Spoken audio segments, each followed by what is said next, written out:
Hello guys, welcome back to my channel. कैसे हो आप सब लोग? I know it is a very stressful time.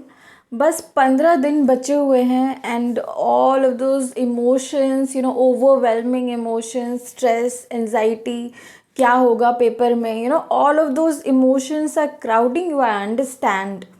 Okay, so हम इस वीडियो में ये देखेंगे क्या करना है हम लोग को इन 15 दिनों में, कैसे हम लोग को टाइम मैनेज करना है, कैसे मोटिवेटेड रहना है। Because trust me, these 15 days, this 1 month actually decides how you're going to perform. Okay, last 15 days, last 10 days, last 1 day is going to decide how you perform in those 3 hours of your paper. Okay, how much you are motivated. Okay, so there is a 5 pointers that you need to remember. Okay, so the first thing कि अब कोई भी नई चीज़ मत छुओ. Okay, anything, any topic that you have left is just leave that topic for now.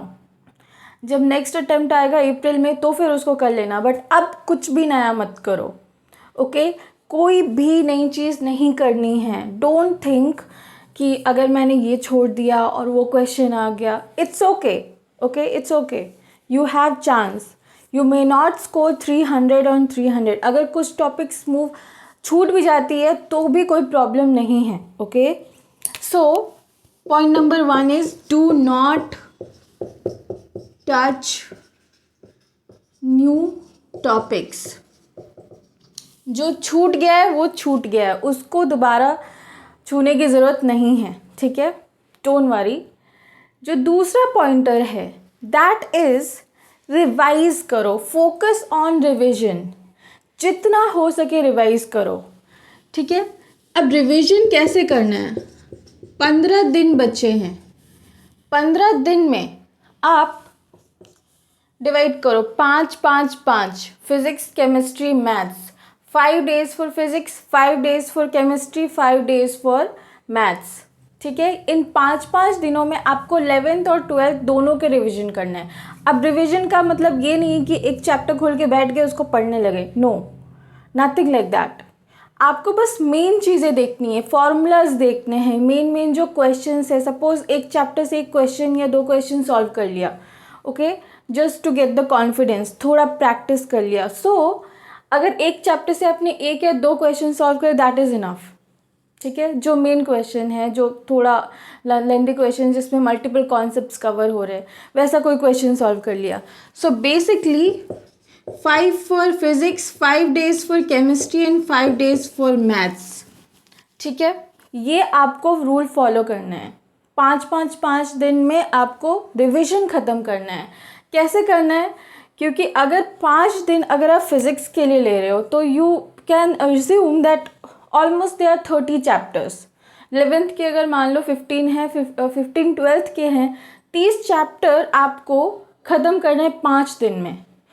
तो basically आपको 6 चैप्टर एक दिन में ख़त्म करना है. ठीक है, सपोज़ आपने पहले दिन में मैकेनिक्स पूरा ख़त्म किया, Newton's laws of motion, motion in 1 dimension, motion in 2 dimension, projectile motion, work force, laws of motion, conservation of momentum, rotational, ये जितने टॉपिक्स है ये सपोज आपने पहले दिन में ख़त्म किया. अब ये मत सोचो कि मैम ने तो इतने सारे चैप्टर्स की लिस्ट बता दी. फर्स्ट ऑफ ऑल मैंने बस revision overall you have to just go through overall. You don't have to go inside the chapter and start. Don't overwhelm yourself. Try to be as calm as possible. ठीक है, ऐसा होता है heart beat बढ़ने लगता है, यार ये तो हो नहीं रहा मुझसे. अगर कोई प्रॉब्लम नहीं हो रहा है तो छोड़ दो उसको. ठीक है, right now what is important is you are able to know what you already know. जो चीज़ आती है उसको अच्छे से करना है, जो नहीं आती उसको छोड़ दो. उसमें अगर आप 1 घंटे 2 घंटे भिड़े रहोगे तो कोई फ़ायदा नहीं है.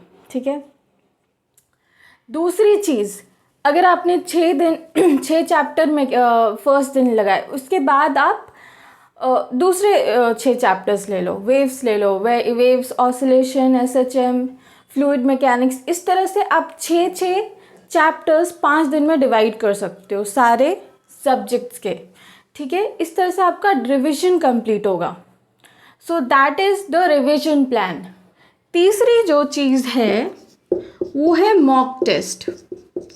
Now guys, mock test is extremely important because it gives you how you perform. Like वो 3 घंटे, वो जो स्ट्रेस होता है, it is not normal ordinary 3 hours. It is a time when you know a lot of emotions are going. Like this paper is going to decide my career. ये बहुत सारे चीज़ें चल रही होती है मेरे दिमाग में, क्या अगर मुझसे ये आंसर गलत बन जाता है ना, ऑल ऑफ दैट। तो 3 घंटे का वो टाइम आपको प्रैक्टिस करना है थ्रू मॉक टेस्ट, ठीक है। आप ऐसा मत करना कि लैपटॉप ले लिया लैप के ऊपर and then you know solving side में। No, don't do that. Don't sit on your bed while you are doing the mock test. Properly आप टेबल चेयर पे बैठो, लैपटॉप लो, एकदम अकेले रूम में, ठीक है। एकदम शांति से उसको सॉल्व करो। 3 घंटे ऐसा अज्यूम करो कि वो आपको एग्ज़ाम ही है, ठीक है। आप कितना अपना इमोशंस को काम रख के फोकस करके सॉल्व कर सकते हो, no, that is important, okay. कोई भी एक्सटर्नल थॉट नहीं आना चाहिए आपके दिमाग में, कोई भी डाउटफुल थॉट नहीं आना चाहिए। So that is important to practice. वो 3 घंटे प्रैक्टिस करना इम्पॉर्टेंट है। So mock test is important. और मॉक टेस्ट हो सकता है आपने ख़रीदा हो, ठीक है। अगर जिन लोगों ने नहीं ख़रीदा है तो आप NTA के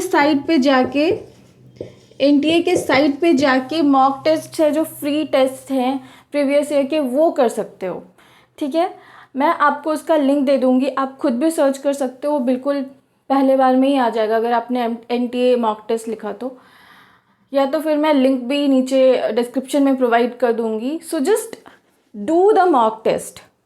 मॉक टेस्ट कैसे करना है? इन 15 दिनों में एवरी 3 डेज़ एक मॉक टेस्ट करो, एटलीस्ट 5 मॉक टेस्ट ख़त्म करो। आई एम सेइंग कि कोशिश करो 5 मॉक टेस्ट देने की at least, okay. So that is going to prep yourself, okay. That is going to prepare you mentally, emotionally, every way, in every way possible. अगर mock test, अब mock test देने के बाद उसको छोड़ मत देना कि हाँ ठीक है, जो हुआ हुआ, जो नहीं हुआ नहीं हुआ। मॉक टेस्ट देने के बाद आप देखना कि जो क्वेश्चंस नहीं बने मेरे, उसको कोशिश करो यू नो बुक से जाके उसका आंसर फाइंड करने की, ठीक है।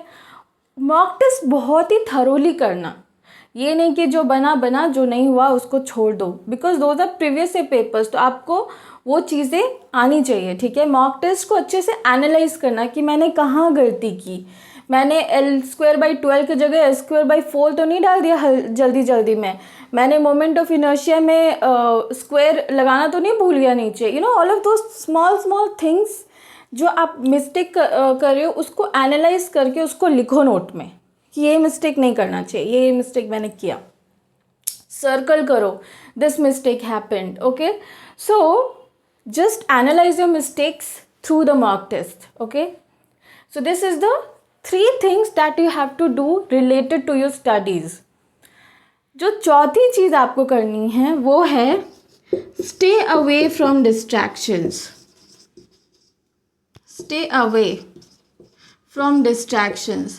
अब distractions तो बहुत हैं, distractions तो ये फ़ोन भी है।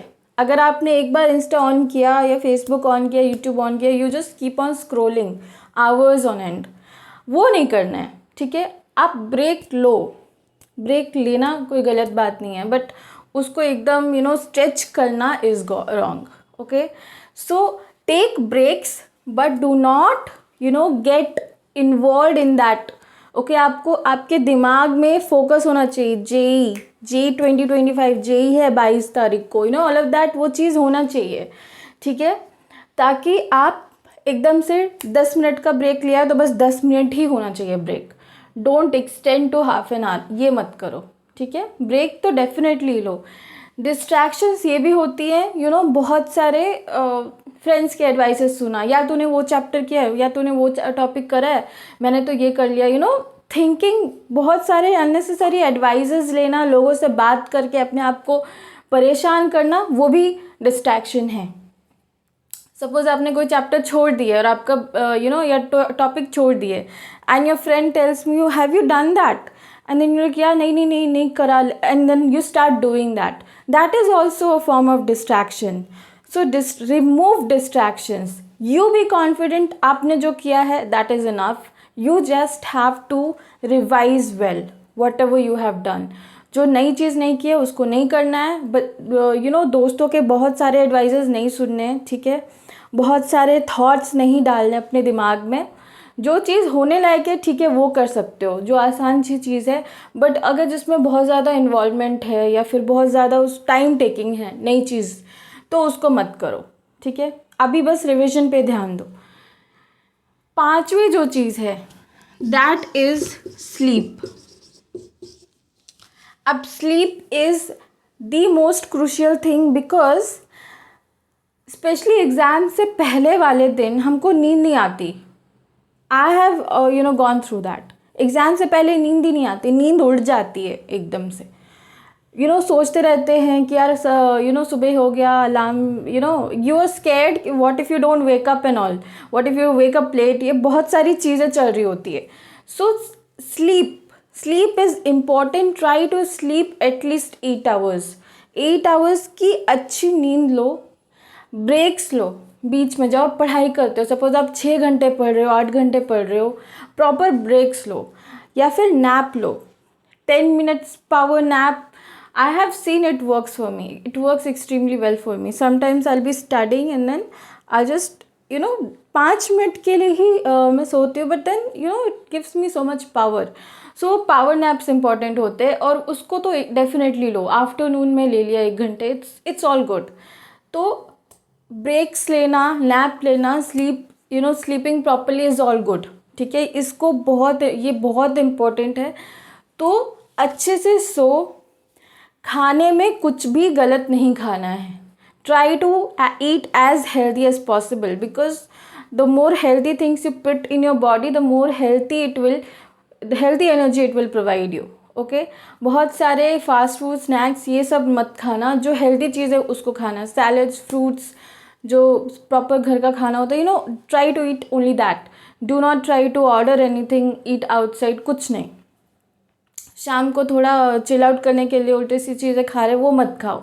अभी नेक्स्ट 22 days वेरी इंपॉर्टेंट है. अगर आपका एक दिन भी पेट खराब हो जाता है या फिर कोई कुछ प्रॉब्लम हो जाती है बाहर के खाने से, तो that is going to affect your studies. Okay.